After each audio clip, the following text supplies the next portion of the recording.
The day after the ICJ decides not to throw out the genocide charges against Israel. The day after, Israel says, oh, we just found out that 12 UNRWA workers, which is the part of the UN that helps in Palestine, were working with Hamas on October 7th, helped Hamas commit October 7th.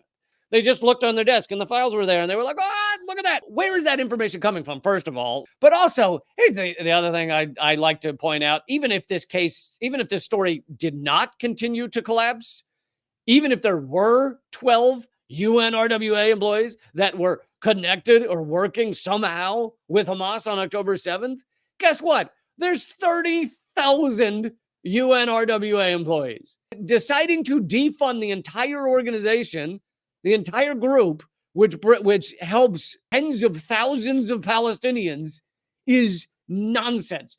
Also, even if it were true that there were 12 involved in October 7th, you still can't commit genocide. You can't go, we found 12 UNRW, so we can genocide whoever we want. No, that's not how that works. It doesn't matter. It doesn't actually matter. It's garbage. But I imagine this story is going to keep collapsing because the odds of Israel just discovering this the day after the ICJ decision is laughable. Anyway, here's what we're finding out today.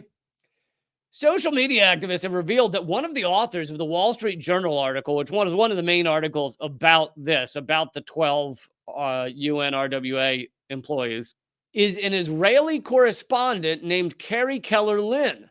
Lynn was former IDF.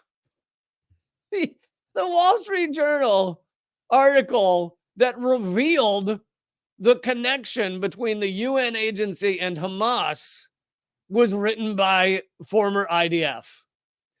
And she continues to maintain close ties with former Israeli spokesperson Eliza Landis. So she's former IDF, which, basically makes her Israeli. I know that a lot of people, there are a lot of Americans that actually serve in the IDF. And I know we need to stop using the goddamn term serve.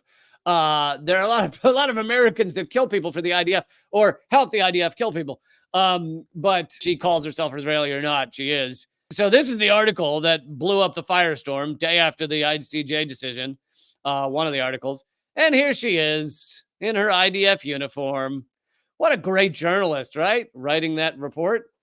We're seeing this again and again, that when you see a report that seems a little too convenient and a little too insane, when that comes out, you almost always find connections like this. You almost always find that there's a reason this report suddenly showed up the day after the ICJ decision.